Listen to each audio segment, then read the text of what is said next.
બાપુ કુરુક્ષેત્રનું મેદાન, ભગવાન નારાયણ અને અર્જુન થોડાક દૂર વયા ગયા છે અને અહીં કૌરવોએ કીર્તિભાઈ 7 કોઠાના યુદ્ધની રચના કરી નાખી અને ધર્મરાજ યુધિષ્ઠિર બેઠા બેઠા ચિંતા કરે છે કે આ બીડું કોણ પકડાય. અને તેથી નારાયણનો ભાણેજ સુભદ્રાનો જાયો અર્જુન નંદન 21 વર્ષનો યુવાન અભિમન્યુ ઉભો થાય છે. દાદા ચિંતા કરવામાં હું છું. અને આપ જાણીએ છીએ કે આવો વીરવર યુવાન પછી નથી આવ્યો ધરતી ઉપર. બાબા ભગવાનને આપણે બધાને ભગવાન શું કામ કહીએ? જગદંબાઓને જગદંબા શું કામ કહીએ? કે જેટલી તાકાત એટલી ક્ષમા દેવાની તાકાત. ભગવાન રામ એક સાથે 31 બાણ ચડાવે આવો વીરવર પુરુષ ધરતીમાં નથી આવ્યો. એક અરે 31 બાણ, 10 મસ્તકના 20 ભુજાના 31મું નાભીનું. અને છતાં જેને અતિ અપરાધ કર્યો હોય એને ક્ષમા દેવાની તાકાત. શું આપણા દેશની કથાઓ છે. આ રાજા માર કરતી જતી હોય બાપુ દિલ્હી. અને આમ જેમ કે પડદો હટે તા તો વીનો ઘા કરતી જેમ કે સિંહણ થી નીકળે. અને અકબર ને પછાડે ને જ્યાં ત્રિશુલ નો ઘા કરવા જાય તા પડ્યા મોઢા માલી શબ્દ નીકળી જાય, અમ્મા જાન મુજે માફ કર દો. એ મારી માં મને માફ કર દે. બાપુ ઓઠે ત્રિશુલ અટકી જાય કે તે ભૂંડી કરી આવ્યો તો મારવા, આવી થી હું મારવા. હવે તે મને માં કીધી અને માં કીધા પછી જો મારું, આ ક્ષમા દેવાની તાકાત. એટલે આપણી જગદંબાઓ છે ભલામણ કે તે મને માં કીધી, હવે મૂર્ખ્યા તને મારું ને તો માતૃત્વ લાજે. ભગવાન કૃષ્ણ હાથમાં સુદર્શન ચક્ર લઈ લે તો બ્રહ્માંડનો ગોળો તોડી નાખવાની જેનામાં તાકાત છે.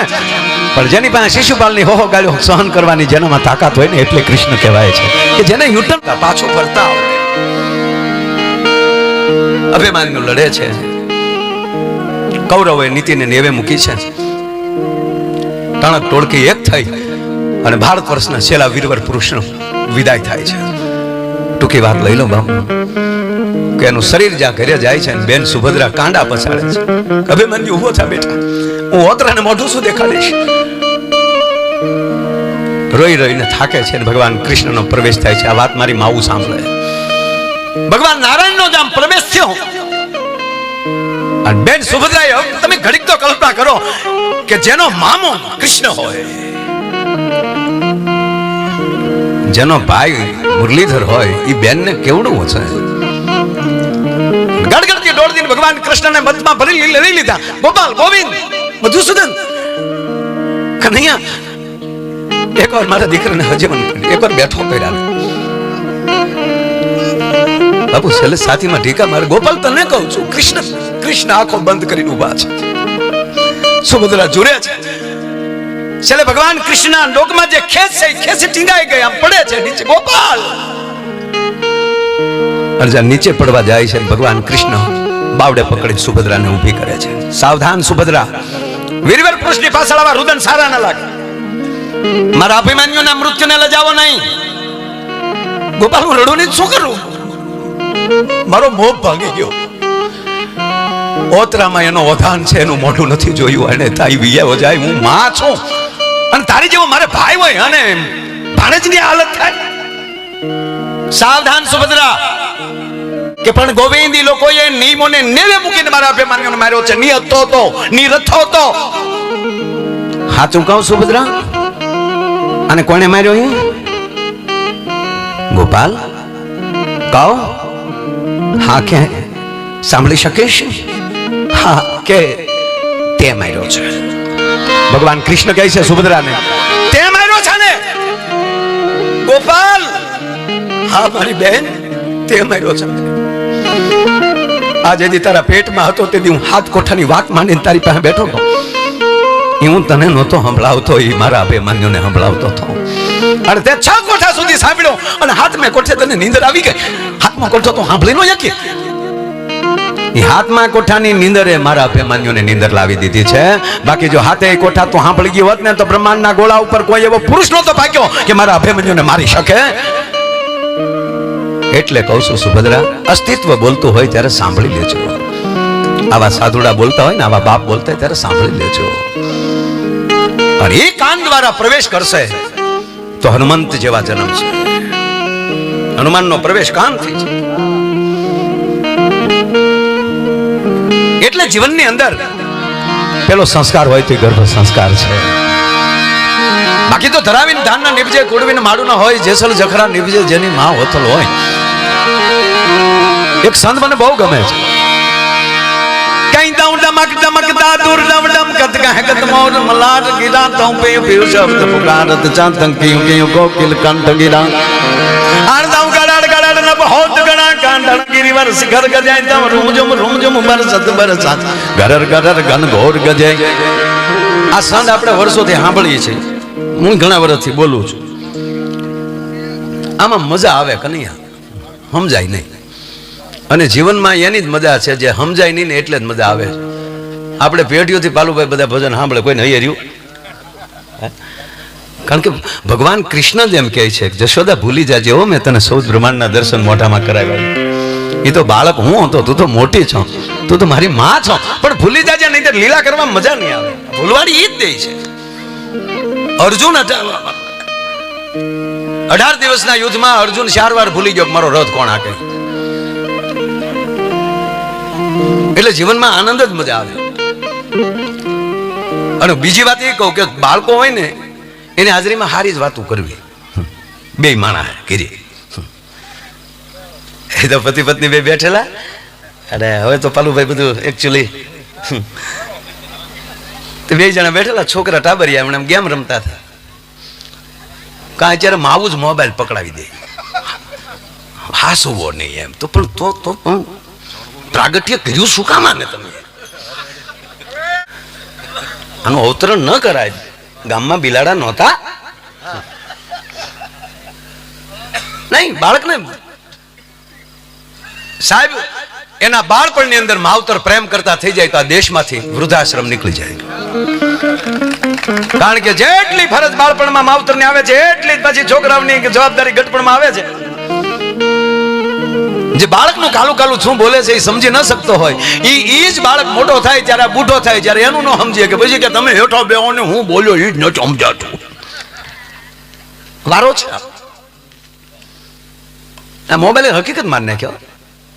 કીર્તિભાઈ માણસો આપણે જોઈએ ને રોડ ઉપર આમ જ કરતા.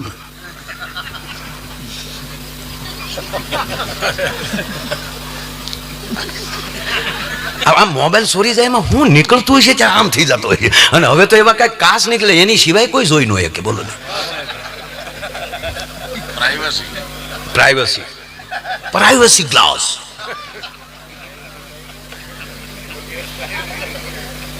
આમાં જો આમાં એક જણો આમ આમ કરતા ને ઘીરે જતો છે, 15મા માળે રહેતો છે. આમ આમ કરતા લીફ બોલાવી, લીફ આવી, આમ આમ કરતો અંદર વયો ગયો. એ આમ કરતા 15 માળનું બટન દબી દીધું, લીપ ઉપડી. આમ જ કરતો હતો, પણ રસ્તે કોઈ રૂટમાં કોઈ ઊભી રાખી હોય ને 7મા માળવાળા એ બટન દબેલો, અહીંયા એની માં ઊભી રહી. એ આમ કરતો ઉતરી ગયો બહાર. જવાનું હતું 15:45 7:45 ગળી ગયો. 7:45 જે ખૂણાનો ફ્લેટ હતો એ ડોરવેલ દબાયો, તે અંદરથી બેને આમ કરતા દરવાજો ખોલ્યો. ઓલો આમ કરતો અંદર વયો ગયો. આમ કરતો સોફે બેસી ગયો. બેને આમ કરતા રસોડામાં ગયા. બેને આમ કરતા પાણી લાવ્યા. ઓલે આમ કરતા પાણી પી લીધું. બેન રસોડામાં વહી ગયા, ભાઈ સોફે બેસી ગયો. થોડીક વાર થઈને તો 7:45 આવ્યો. આ તો 15:45 હતો.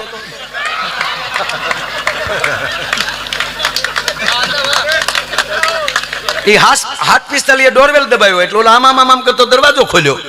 ઓલા આને સામું જોયું, મૂળ ધણીએ માલિકે આ અજાણ્યાને જોયો. સોરી કીને ઈ વયો ગયો, એમ કે મારે કોકની ઘીરે વયોવાનું. બોલો લ્યો, આ બીજા વ્યસન તો તમે બીજા પહેલી મુક્ત કરી શકશો. આ વ્યસન તમે ક્યાં મૂકવા જાઓ?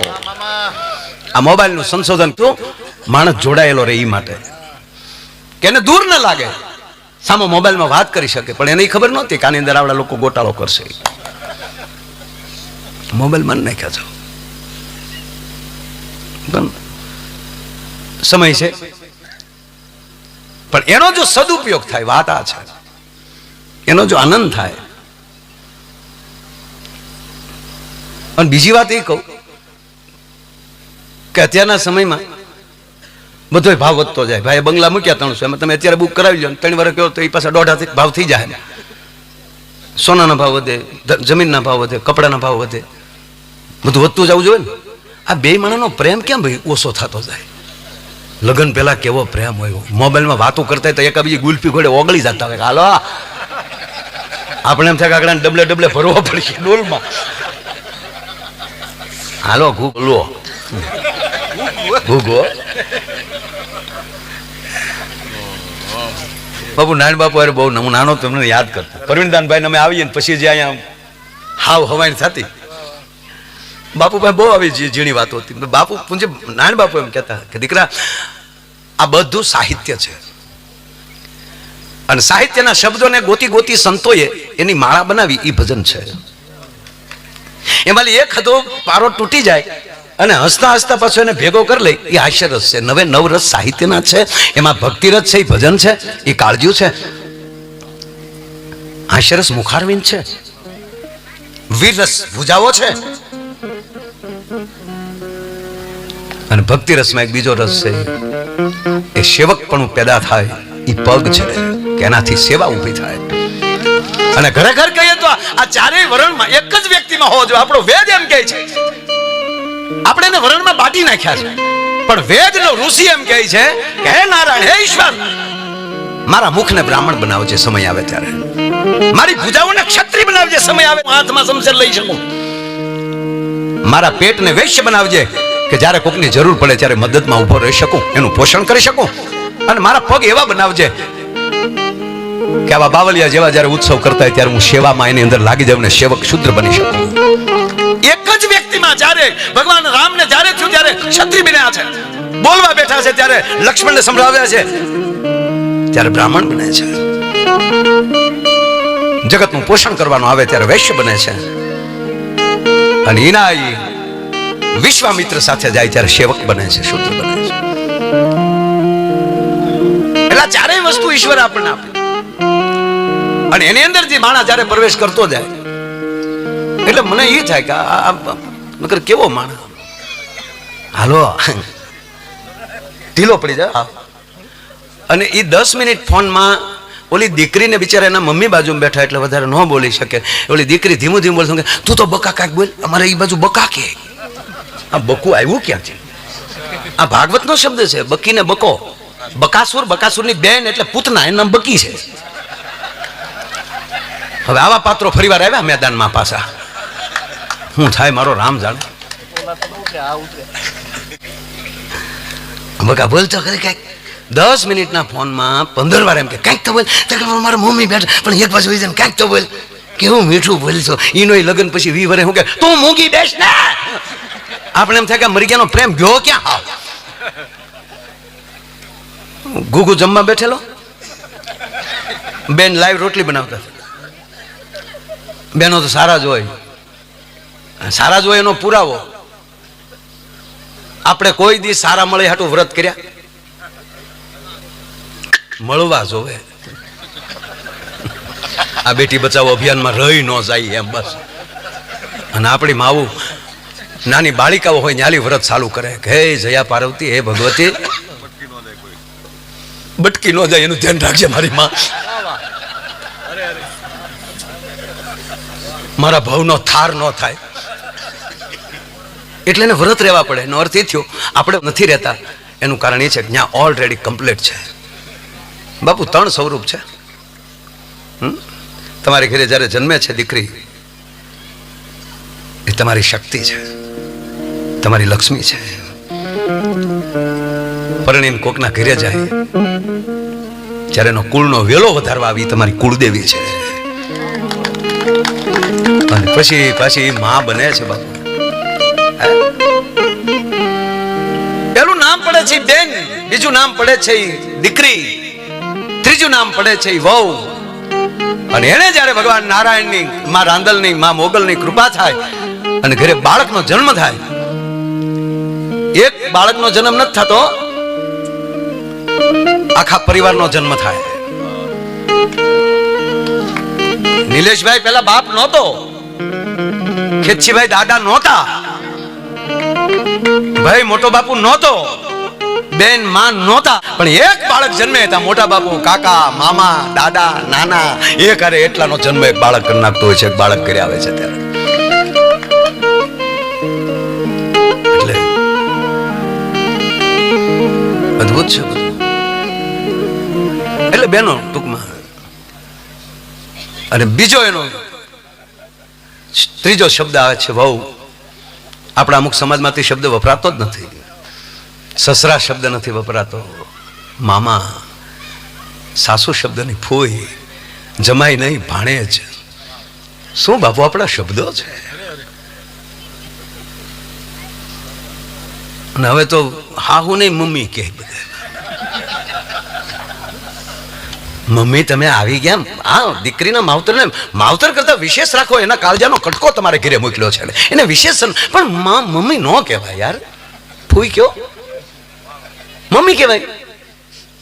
ઈ મમ્મી હોય તો ઘરે આવી શબ્દ દોષ લાગે છે.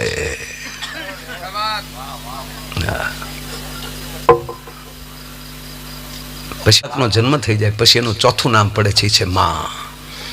પછી માથી મોટું આ દુનિયામાં કોઈ નથી. માની માં હોય એને બાપુ નાની કેવી પડે છે બધામાં.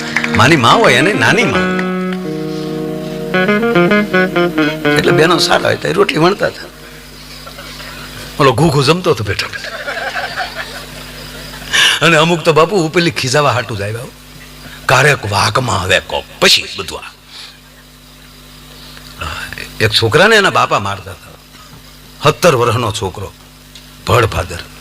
એને બાપો પરોણે પરોણે મારતો હતો. ઓલોય પણ પાર્ટી ભાઈનો પાડો રગે એમ. એ બાપા રેવાય. વાસણભાઈ જેવા પાડો હતા, દિવાલું ઠેકી ઠેકીને હું કામ મારે હાને કે કાલ પરિણામ છે મારા છોકરાનું 12માનું. તો કાલ પરિણામ છે તો આજ હું કામ મારતા, કાલ હું બહાર ગામ જવાનો છું. એ બાપને ભરોસો કેવો હોય છે કે આપણો ઉડ્યો જ હોય એટલે આજે ઘાણ કાઢ લઈ આનો.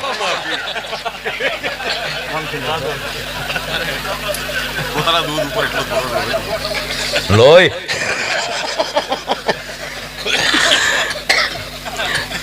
ઘણા એના છોકરાને ખીજાતા હોય ને કે ના પાછો કોલેજમાં ના પાછો, ત્યાં એના છોકરાને મમ્મી બોલે તમે 8 પાસ હતા ને અમે અહીંયા આવ્યા છીએ. આ ઘરના ઘાત કે પછી હું થાય મૂડ ભાંગી નાખે ઓલા ખીજાવાના. એટલે ઓલા રોટલી જમવામાં તો વાર જ લાગે ને. એક પછી એક રોટલી બેન ગરમ ગરમ આપતી જાય. અને ઓલો બેઠો બેઠો કુકડો જવો ગળે એમ ગળતો જાય. એમાં રોટલી તોડીને વાળ નીકળ્યો. વાળ નીકળ્યો ને મેળ્યો ખીજાવા. વાળ નીકળ્યો આખ્યું છે કે કોડિયું છે. એટલે એની પત્ની કીધું કે મૂકી જો ને એક બાજુ બનાવું જ છું. મૂકી જો એટલે આવી રીતે ઘઉં બગાડવાના. પણ ગરમી છે એટલે મારો જાત વયો ગયો છે, મારો જ વાળ છે. તારો વાળ હોય તો ખાઈ જવાના. પણ કે શું કામ રાડ્યું નાખવા વાસણ ભાઈ હા ભળે તમારા બાપ.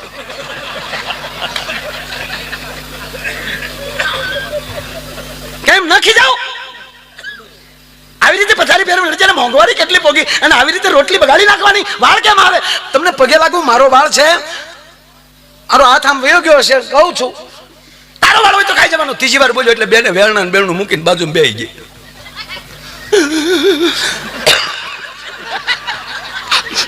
આવું ક્યારેક ક્યારેક અમને શરદી હોય ત્યારે આ જોક્સ કરીને અમે અમારો પ્રોગ્રામ પૂરો કરી લેતા હોઈએ.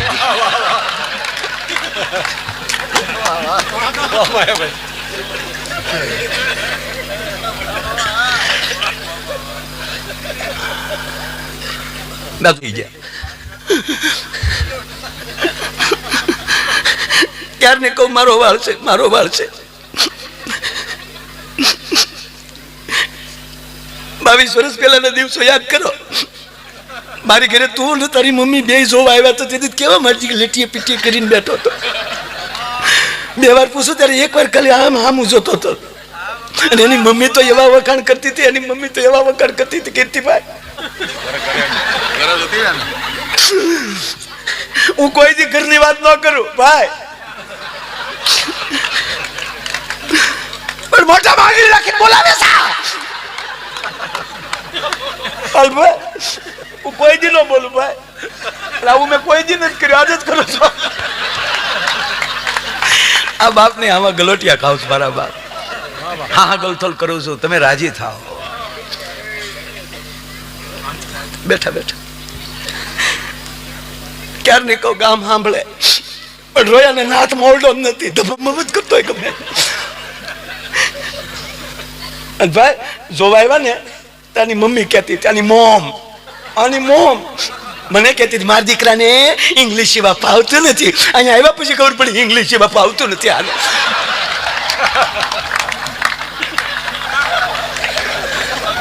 એવા હારા હારા ઘરના માગ આવતા હતા ને મારા બાપે ગધડાને ડોકે હીરો બાંધ્યો. આયા હું ક્યારની તમને કહું મારો વાળ છે, મારો વાળ છે. અને હવે તમને વાળ ગમતો નથી ને ઘૂઘું, પણ સાંભળી લેજો, તમે એ જ વાળ ઉપર એકવાર ગીત ગાતા થાય, રેશમી ઝુલ્ફે ને શરબતી આંખે. આ તારો પ્રેમ ક્યાં મરી ગયો? પ્રેમ હોય તો વાળ હું અંબોડાવ્યો હોય તો ગલકી જાય. ઓલો ખાઈ ગયો. બોલો માટે ગુણતા ભાંગતા એ બાકી મેલતા આખો ભવ મેં ગાળ્યો એ વટમાં. અને બાપુ પહેલી વાત એ છે કે ગીત વગેરે આ દુનિયા રહી જ ન શકે, એને ગાવું જ પડે. અને ગીત થી તો જિંદગી ચાલુ થાય, હાલડાથી ચાલુ થાય બાપુ. હલુ લુલુ હાલા રે હાલા. અને માં પહેલો શબ્દ શીખવાડે છે હા હા હા. 6 મહિનાનું બાળક હોય જેને ભાન ન હોય બીજી હું ક્યાં આવ્યો, બધાને જોતો જ હોય તાજું. હો તાજું બાળક ને જે તેડી ના ક્યાં આવ્યો હું એમાં નકુરામાં આગળ ન થાય, અહીંયા ક્યાં આવ્યો. અને અમુક બાળક હસતું હોય છે, નિંદરમાં હસતું હોય છે, સાબા ઠેકાણે આવ્યો છું. પણ પેલો શબ્દ આવે છે માં છે બાપુ 3 વાર માં દીકરાને પેલા હા શીખવાડે છે. હા હા હા. ગીત તો પછી આવે. એ માં બાળકને 3 વાર કહે, ત્રિસત્ય કહે હા હા હા. અને ઓલોય હોતો હતો હા હા. એનો અર્થ કે દીકરા જગતના ચોકમાં જાને હકારાત્મક રહે છે.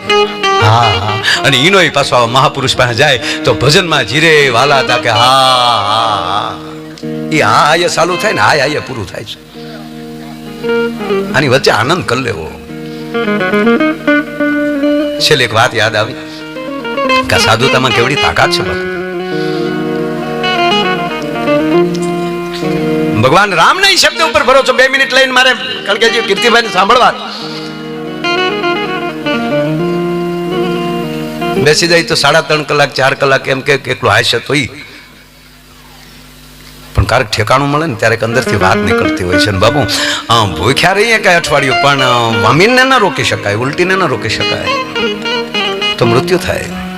એમ અમુક વાત ક્યારેક આવા મહાપુરુષોની વાટે બેઠી હોય. એક આ દેશનો યુવાન રીલું ખૂબ બનાવે છે પણ પ્લીઝ નકારાત્મકતામાં ન વયો જાય. આવી ભગવતીઓ બેઠી હોય ને એની આજુબાજુ આટા માર્યા કરે, એમાં કોઈ દી નકારાત્મકતા નહીં આવે, ત્યાં હકારાત્મક ઉર્જા આવશે. અડધું સાંભળેલું હોય એનો કોઈ દી નિર્ણય ન કરવો, કોકે કીધું હોય એ કોઈ દી માની ન લેવું. ત્રીજી વાત છેલ્લી કઈ વાત પૂરી કરું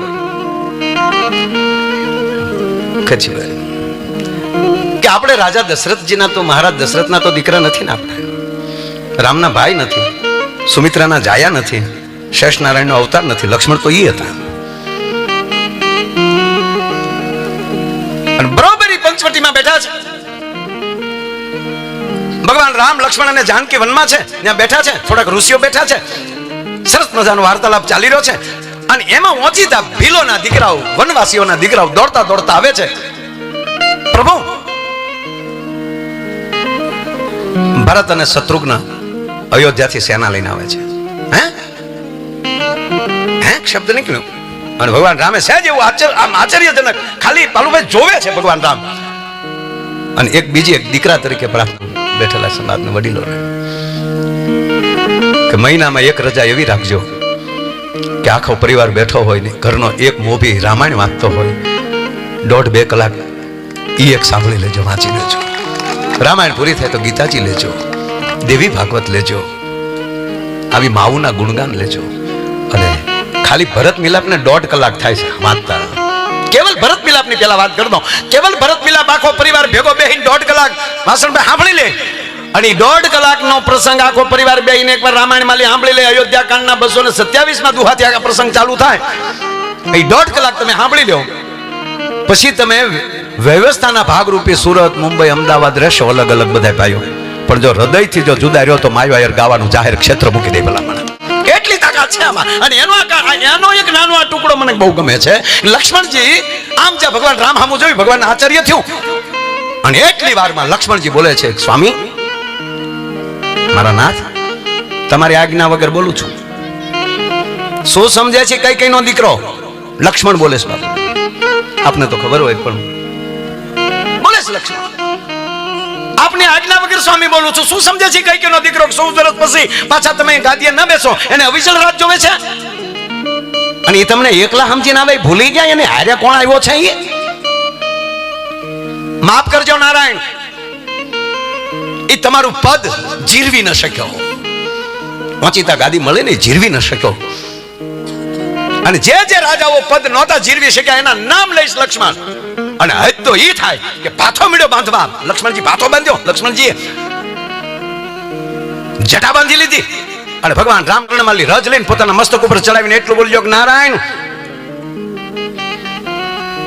ભરત અને શત્રુઘ્નને જીવતા જવા દઉં તો તમારા ચરણના સોગંદ છે. જેવી રીતે હાથીના ઝુંડ ઉપર હાવજ ખાપકે અને હાથીઓને વીખી નાખે, એમ એની સેનાને વીખી નાખીશ. જેમ તેતરના ટોળા ઉપર બાજ ખાપકે અને જેમ તેતરના ટોળાને વીખી નાખે, એમ લક્ષ્મણ વીખી નાખશે. રામને બોલવાનો મોકો નથી આપતા. કોક રામાયણમાં જોજો તમે, બાપુ દેવતાઓને બોલવું પડ્યું વચ્ચે. આકાશવાણી થઈ, લખાણ સાવધાન. વિચારા વગરના વેણ કાઢવા એ લક્ષ્મણજી આત્મહત્યા જેવું છે. લક્ષ્મણ કે હો, અને હવે રામ બોલે છે, કોની ભેગો છો ઈ તો જો. આ મારો મર્યાદા પુરુષોત્તમ રામ. હાલો બાબુ, હે લક્ષ્મણ, પદ જો હારે હતા, સેવા કરતા હતા, રોજ પગ દબાવતા હતા, જેના માટે 14 વર્ષ નિંદ્રા ન કરવી એવું વ્રત લેનાર, પરિપક્વ બ્રહ્મચર્યનું પાલન કરનાર ને જતિત્વ પ્રાપ્ત કરનાર વ્યક્તિ બાપુ ગમદીની એક જ વિચારમાં હેઠાવ્યા ગયા કે લક્ષ્મણ, રાઘવ બોલે છે, રામ બોલે છે કે સાંભળી લે લક્ષ્મણ, આ બ્રહ્માજીએ જે સૃષ્ટિ રચી છે ને એમાં જેટલા જીવ ઉત્પન્ન કર્યા ને બ્રહ્માએ, એ તમામ જીવોમાં મારા ભરત જેવો એક પણ જીવ પવિત્ર નથી. રાઘવ બોલે છે. અને બાપુ હવે જે રામ બોલ્યા એ ગમે ને એટલું કહેવા હાટું મેં આ પ્રસંગ લીધો. અને પછી જે રામ બોલ્યા છે સોંપાય છે. લખન, તમે ક્યારના કહો છો કે તમારું પદ નથી જીરવી શક્યું? પદ કોણ ન જીરવી શકે કે જેને સાધુનું ચરણ ન સેવ્યું હોય? તો મારો ભરત તો પરમ સાધુ છે. જે આવા મહાપુરુષોની નજીક રહેશે એ કોઈ દી એને પદની ઓલી ના હોય. વાસણભાઈ કાલ પદ ઉપર આજે એને બીજો હોદ્દો મળી ગયો, એમાં ફેરફાર ના થાય, જિંદગી આખી વહી જાય ગમે કોઈ પણ વ્યક્તિને. હમણાં હું બાપુ પાસે બેઠા હતા, મેં ધોકા નદી એટલે બાપુને મેં કીધું કે બાપુ સંસ્કૃત રામાયણનો પ્રસંગ કાક બાપુએ એવો મઢ્યો છે. બરોબર, રાવણ છે એ ભરી કચેરીમાં નારાજ થઈને બેઠા છે અને એના મંત્રી માલવંતજી પૂછે છે કે મહારાજ લંકેશ કેમ અહણા કેમ છો, નિમાણા કેમ છો? માલવંતજી, મેં શામ દામ દંડ બધા પ્રયાસ કરી લીધા સીતાજી માટે, પણ સીતાજી મારી હામું નથી જોતા. અમારે શું કરવું જોઈએ? ખરેખર મહારાજ, સાવ સહેલી વાત છે તમારા માટે. તમે તો ધારો એનું રૂપ લઈ શકો છો. હા, તો રામ બનીને જાઓ ને. તમે રામ બનો. કાક બાપુએ શું એમાં વર્ણન કર્યું છે એમાં નથી જવું સાહેબ. ક્યારેક કાગવાણીમાં નોક્યું કરજો. રાવણ કે હા એ બરાબર છે, અને જાય છે રાજમહેલમાં અને બરોબર એમ કહેવાય કે રૂપ ધારણ કરે છે રામનું. પણ આમ જ્યાં દર્પણ સામું જોયું, ફટાક દિન પાછું એમ કહેવાય કે રામના રૂપમાં નીકળી ગયા, રાવણ થઈ ગયા અને પાછા કચેરીમાં આવી ગયા. માલવંતજી કે મહારાજ કે ના, ઈ રહેવા દે. મહારાજ શું થયું? કે ખોટો ખોટો રે હું તો રામ બનો જ્યાં બોલ્યો, હાચો હૃદયમાં આવે. માં સીતાજી મને એ માવડી ભાગે મને વનનો માર્ગ બતાવે, જા રામનું રૂપ ધરું ત્યાં તો રે રે રે મને એવાય સંકલ્પ નાવે, એવાય સંકલ્પ એ આવે રે મારા ઘાટ મને અટલાવે. રામનું રૂપ ધરું ત્યાં તો રે રે રે મને એવાય સંકલ્પ નાવે. મને કે આ બરાબર બાપુ. મેં કીધું બાપુ રાવણ ખોટું ખોટું બન્યા તો એનો આવો સંકલ્પ આવ્યો, તો બાપુ મારો પ્રશ્ન એ છે વર્ષોથી મને થાય કે પૂછું ન પૂછું, તો માં જાનકીનું અપહરણ કરવા માટે રાવણ જ્યારે સાધુનો વેશ ધારણ કર્યો ત્યારે એની પરિસ્થિતિ શું થઈ છે? બાપુએ જવાબ આપ્યો કે બેટા, એ સાધુ હતો ને એ રેખા ન ઓળંગે. એને ખબર છે કે મારો વેશ સાધુનો છે, નકર રાવણમાં તાકાત હતી લક્ષ્મણની રેખા ઓળંગી શકવા નહીં. પણ રાવણે વિચાર કર્યો અને પડસાયો હોય ને એ રેખા ઓળંગી જાય. ન્યાય જાનકી નથી, ત્યાં પડસાયો છે. મને કે બેટા કોઈ આરે કોઈ ન બોલતું હોય અને હેઠા પાસે હાલ્યો જતો હોય તો એ પડસાયો તો હેઠાની અંદર વયો જવાનો. પડસાયાને દિશા ન હોય. અરે જો જાનકી જો રેખા ન ઓળંગ્યા હોત તો હું વિશ્વાસથી કહું કે રાવણ પાછો વયો જાતી રેખા ન ઓળંગે. એને એ મર્યાદા રાખી. અને ત્રીજી બેટા વાત એ છે, જાનકી ભક્તિ છે. અને રાવણે નક્કી કર્યું કે ગમે એવડા થાય તો ભક્તિ ન મળે, ભક્તિ જોતી હોય તો સાધુ જ થવું પડે, એ વગર ભક્તિ મળી ન શકે. અને એ ભજન અને ભક્તિ પાછું બધું ભેગું થતું હોય એવું આ ચારણનું ખોરડું છે, જ્યાં ભજને છે, જ્યાં ભક્તિ છે. અને એને ખોરડે આવા મહાપુરુષોના આજે આગમન થયા હોય, એવા કલાકારો પધાર્યા હોય, એવા હાકીમ જેવા મહેમાનો પધાર્યા હોય. અને દેવરાજભાઈ ગણપતિ વંદનાથી શરૂઆત કરી અને આવતા હું થોડોક મોડો, થોડુંક ટ્રાફિક ને બધું તે થયું. 2-2:30 વાગે તો સમૂહ લગ્નમાં તો નાઈટના લગ્ન હતા. નાઈટમાં જવું પડે ને, રીલ બને. આને ના જાય કઈ લેના દેના નથી. પણ અમારી આ નાઈટ છે, આ બધા બેઠા. આવો 18 વર્ણમાં કાંઈક ને કાંઈક કળા છે ભેગી કરીએ, એનો થંભ બનાવીએ, એને ભક્તિથી ધગાવીએ અને પ્રહલાદ જેવાને કંઈક બંધ ભર અને ફરીવાર પરસો નરસિંહ પ્રગટ થાય અને દેશનું કલ્યાણ થાય. અને એવા જ આજે ફરીવાર નિલેશભાઈના ઘરે આવો ઉત્સવ છે. એના દીકરાના જન્મદિવસની ખૂબ ખૂબ વધાઈ સાથે મારા શબ્દોને વિરામ આપું છું. મને બોલવાનો અવસર મળ્યો, હું ધન્યતા અનુભવું છું. અસ્તુ. જય શ્રી રામ, જય માતાજી, જય મા મોગલ.